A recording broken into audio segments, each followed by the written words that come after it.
मेरे गुरुदेव आदरणीय पिताजी वर्णन करते थे, कूद करके हनुमान जी रावण के दरबार में पहुंचे और उस समय सबसे पहला प्रश्न वाल्मीकि रामायण में उठा, महामहिम रावण ने पूछा, कहते कपे, हे बानर तू कौन है? और हनुमान जी बहुत देर तक महर्षि वाल्मीकि वर्णन कर रहे हैं, कंफ्यूज हो गए, मैं क्या जवाब दूं, मैं कौन हूं? इसको तो ये पूछना चाहिए था, इसको ऑलरेडी पता होना चाहिए था कि सीता जी को ले आया है तो कोई राम का ही दूत आया होगा, तो उसको ये पूछना चाहिए था राम कौन है। और अगर ये पूछता राम कौन है तो पहली 9 दिन की कथा में लंका में इसी को सुना देता। और ये मूर्ख मुझसे पूछता मैं कौन हूं, तो मैं हूं कौन? कहते रावण, हनुमान जी बहुत देर तक चुप रहे। जब रावण ने यह प्रश्न किया, वाल्मीकि जी लिखते तुम कौन हो? बोले मैं पवन पुत्र हूं। नहीं, मैं उससे भी परे कुछ हूं। मैं आंजनेय हूं, मैं उससे भी परे कुछ हूं। मैं कौन हूं? हनुमान जी बड़े भ्रमित थे। उधर बैठा विभीषण बार बार हनुमान जी को देखकर ताकता था कि इसका रूप तो बानर जैसा है पर इसमें गुण बानर के नहीं है। बानर होता है परम अपवित्र और ये परम पवित्र। बंदर होता है घोर कृतज्ञ, आप उसको खिलाइए वो आपको ही घुर्राता दौड़ेगा। और ये अपने स्वामी के लिए सब कुछ कूद के चला है। बानर के विषय में मैं अच्छा जानता हूं, हमारे वृंदावन में बहुत रहते हैं।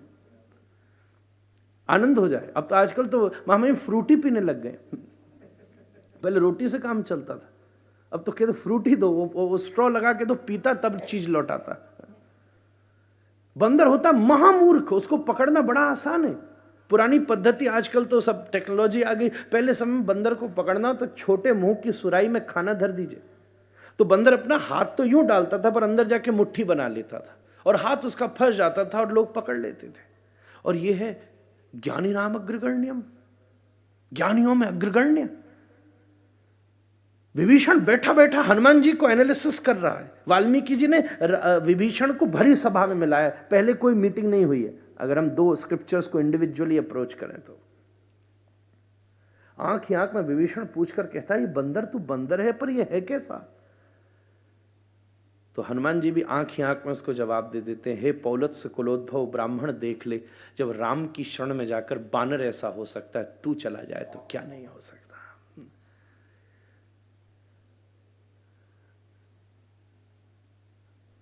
विभीषण झूम उठा। हनुमान जी मौन खड़े, मैं क्या जवाब दूं, मैं कौन हूं? सदा अपने मुंह से अपना जवाब ही नहीं दिया जा सकता। इस दुनिया में सबसे बड़ा प्रश्न है आप कौन हो। मैं किसी से भी पूछूं ना, मुझसे भी कई बार ये प्रश्न उठा है। कल ही किसी ने पूछ लिया था, महामहिम फोटो भी उसने मेरे साथ खिंचा ली, मिल भी बहुत अच्छे से लिए और कहा कि आपको हमने देखा। फिर वो पूछता आप कौन है? तो मैं तो चक्कर में पड़ गया, मैं इसको क्या बताऊं मैं कौन हूं। और ठीक से परिचय देने बैठा तो फिर तो आज लेट ही हो जाएगा पहुंचने में। किस हद का परिचय दूं, किस हद का परिचय दूं? हनुमान जी भ्रमित खड़े हैं, आंखें बंद करके स्मरण किया। जीवन में अपनी स्मृतियों से ही तो ज्ञान मिलता है। Experience is the best source of knowledge. Kabir कहते हैं, तुम बोलो पोथिन की लेखी, मैं बोलूं आंखन की देखी। हनुमान जी को याद आया यह प्रश्न लक्ष्मण जी ने हनुमान जी से सबसे पहली बार पूछा था, आप कौन है? तो हनुमान जी ने जवाब दिया, पहले आप यह बताओ कि किस स्तर से मुझसे यह प्रश्न पूछ रहे हो। देह दृष्ट्वा तु दासोस्मि, वाल्मीकि कहते हैं, देह दृष्ट्वा तु दासोस्मि, आत्म दृष्ट्वा तदम सकः, जीव दृष्ट्वा त्वमे बाहम इति में निश्चिता मति। शरीर से देखो तो तुम स्वामी, मैं सेवक। आत्मा की दृष्टि से देखो तो मैं आत्मा, तुम परमात्मा। और गहरी दृष्टि हो तो मैं जीव, तुम ब्रह्म। अब बताओ, तुम डिसाइड करो कि व्हाट इज योर पोजीशन। फिर मेरी अनुभूति तुम्हें पता चलेगी। हनुमान जी को समझ नहीं आता। हाथ में सीता जी की चूड़ामणि लगी हुई थी, उस चूड़ामणि की एक मणि में ध्यान से देखा तो सीता जी प्रकट हो गई और बोली, हनुमान जी अभी तो मेरी तुम्हारी बात हुई है, सिंदूर के 2 बूंद तुम्हारे ऊपर गिरे और तुमने पूछा ये क्या है। तुमने कहा, मैंने कहा ये सुहाग चिन्ह है, राम मेरे स्वामी हैं।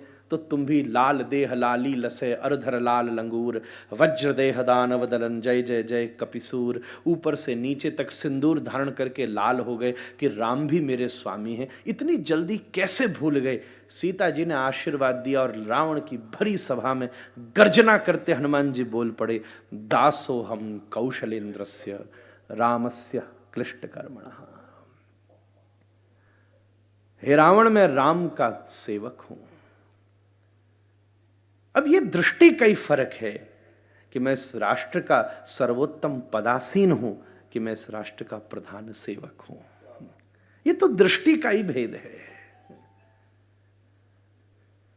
रावण हंस पड़ा, बोले दास, you are a servant, you are a slave. Hanuman ji मुस्कुरा के बोले, जरा अपने ऊपर नजर करके देख, तू नाम का दास, तू काम का दास, तू दाम का दास, मैं श्री राम का दास और इन सब का स्वामी।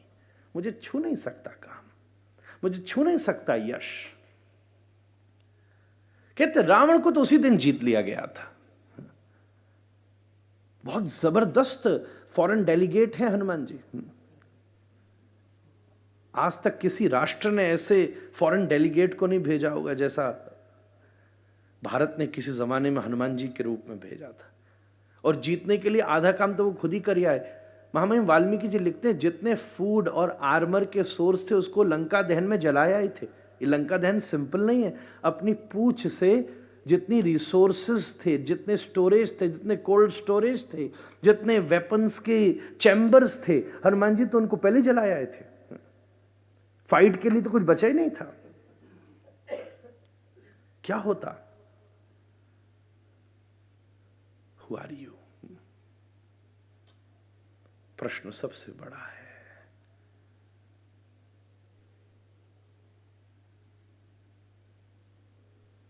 इसी मैं को घटाया गया है। एक अनुभूति कहती है, भक्ति की परंपरा मैं को समाप्त कर देती है, ज्ञान की परंपरा मैं को विस्तार कर देती है। चिदानंद रूपम शिवोहम शिवोहम। ये मैं क्या है? सब कुछ है। और फिर मैं क्या है? कुछ नहीं है। खोजा सकल जहां पर पाया तेरा पता नहीं। अब पता मिल गया तेरा तो मेरा पता नहीं। अंतिम बात कहूं, भक्ति। शरीर स्वस्थ त्याग से होगा, मन स्वस्थ वैराग से होगा, बुद्धि स्वस्थ ज्ञान से होगी और आत्मा स्वस्थ भक्ति से होगी। भक्ति का मतलब पूजा नहीं है। भक्ति का मतलब पूजा नहीं है। जो पूजा करे उसको हम पुजारी कहते हैं। जो उपासना करे हम उसको उपासक कहते हैं। जो धर्म करे हम उसको धार्मिक कहते हैं। इन सब के लिए एक इंडिविजुअल टाइटल है। दो everyone is a part of same system, but there's a vast difference.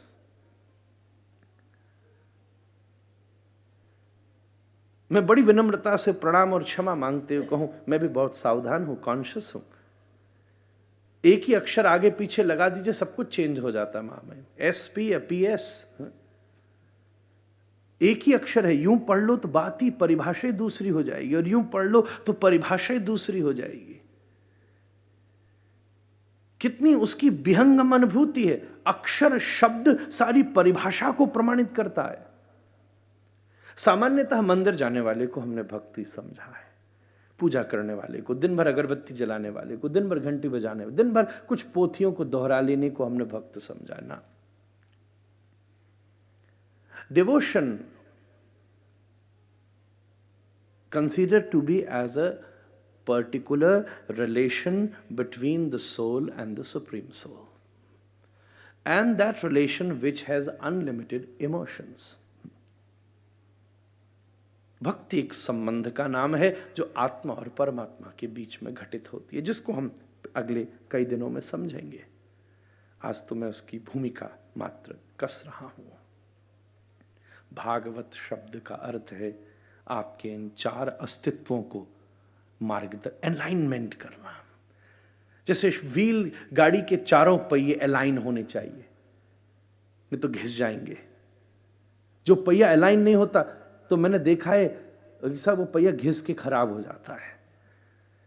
अगर अलाइनमेंट नहीं हुआ चारों में तो कभी किसी का शरीर घिस जाता है, कभी किसी का मन घिस जाता है, कभी किसी की बुद्धि घिस जाती है, और आत्मा तक तो वो पहुंच ही नहीं सकता। इसी को श्रीमद् भागवत कहकर 5000 वर्ष पहले कृष्णद्वैपायन व्यास के द्वारा अस्तित्व और ईश्वर ने शब्द ब्रह्म के रूप में प्रकटीकरण किया। कोई शिल्पकार भगवान की पत्थर की मूर्ति बनाता है, कोई शिल्पकार भगवान की सोने की, कोई अष्टधातु की। कृष्णद्वैपायन व्यास ने शब्दमय मूर्ति का निर्माण किया। सबसे पहले 6 अध्यायों में उसके महात्म का वर्णन किया गया है। भारतीय परंपरा में मंगलाचरण और महात्म की परिभाषा है। मंगल का आचरण ही मंगलाचरण है, an auspicious action, something which is going to benefit each and everyone. इस पूरे आयोजन को बहुत सावधानी से किया गया। महामहिम के आश्रित सभी टीम मेरे बालकों से संवाद करते रहे। उसमें मेरा निजी प्रयोग केवल एक वस्तु के लिए हुआ। उसने मुझसे पूछा, सामान्यतः हम आयोजनों में मंच के पीछे एक व्यवस्थित कोई न कोई भगवदीय स्वरूप को विराजमान कर लेते हैं। मुझसे पूछा गया मैं क्या कहूं, तो मैंने एक ही निवेदन किया, पूरे सनातन धर्म का वास्तविक उद्देश्य प्रकट कर दो। वेद की ऋचाएं सर्वे भवन्तु सुखिनः की बात कर रही हैं, सर्वे सन्तु निरामया। उसी अस्तित्व को यहां विराजमान किया गया जो यहां के संदेश से संवलित होगा।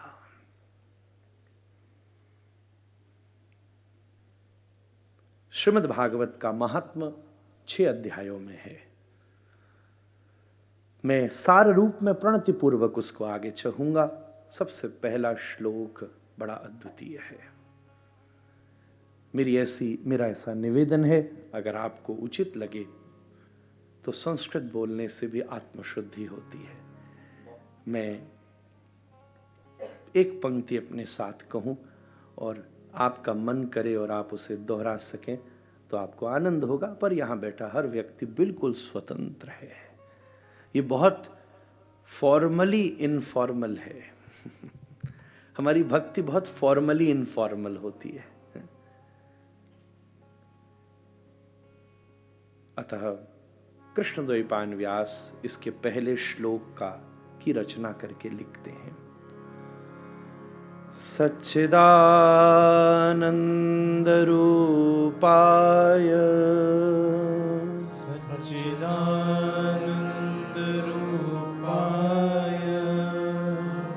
विश्वोत्पत्त्यादिहेतवे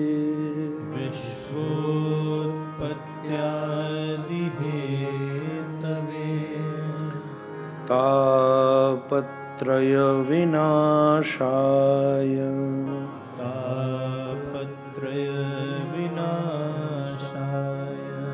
श्रीकृष्णाय वयं नुमः।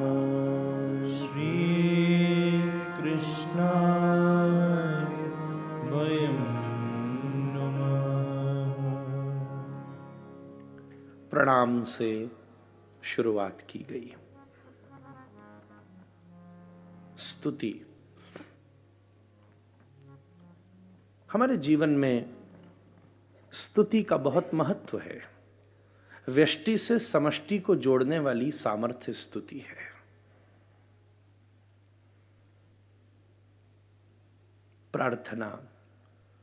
प्रार्थना हमारे जीवन में विनम्रता देती है, और उसी का अभ्यास करते हुए स्वयं भगवान को प्रणाम करके व्यासदेव इसका प्रारंभ करते हैं। यहां से ज्यादा दूर नहीं है, किसी समय भारत में एक विचारकों को बुलाया गया, मैक्स मुलर। मैक्स मुलर ने परिचय के 4 आधार दिए।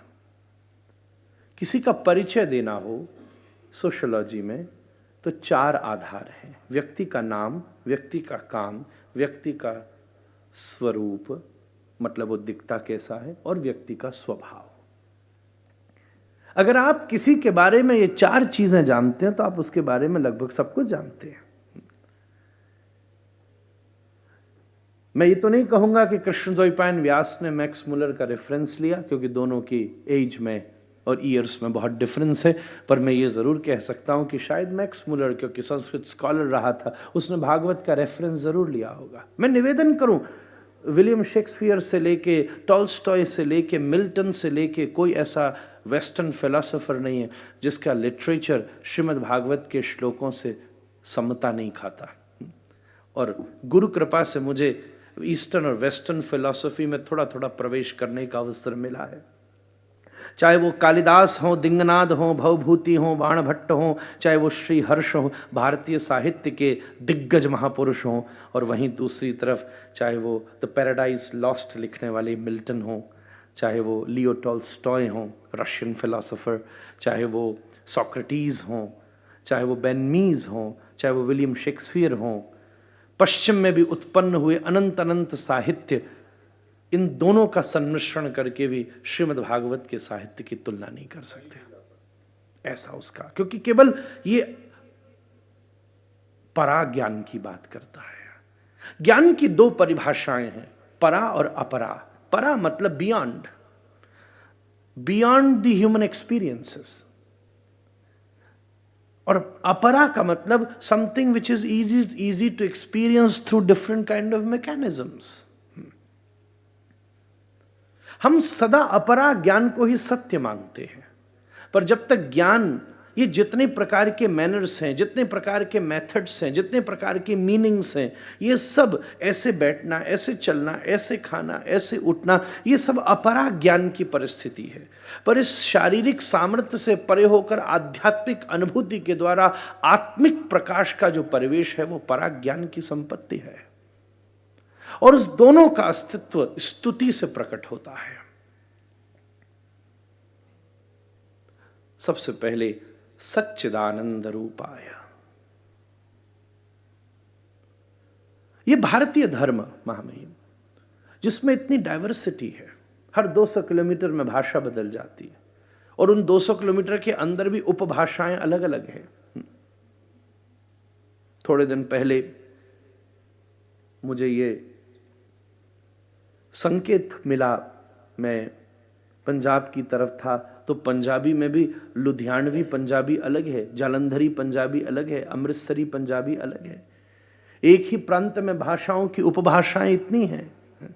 हमारा व्रज उत्तर प्रदेश, राजस्थान और हरियाणा तीनों स्टेटों को स्पर्श करता है, और व्रज की ही यात्रा कर ली जाए तो तीनों भाषाओं का पुट उसकी मूल भाषा में, या मूल भाषा का पुट तीनों भाषाओं में प्रकट होता है।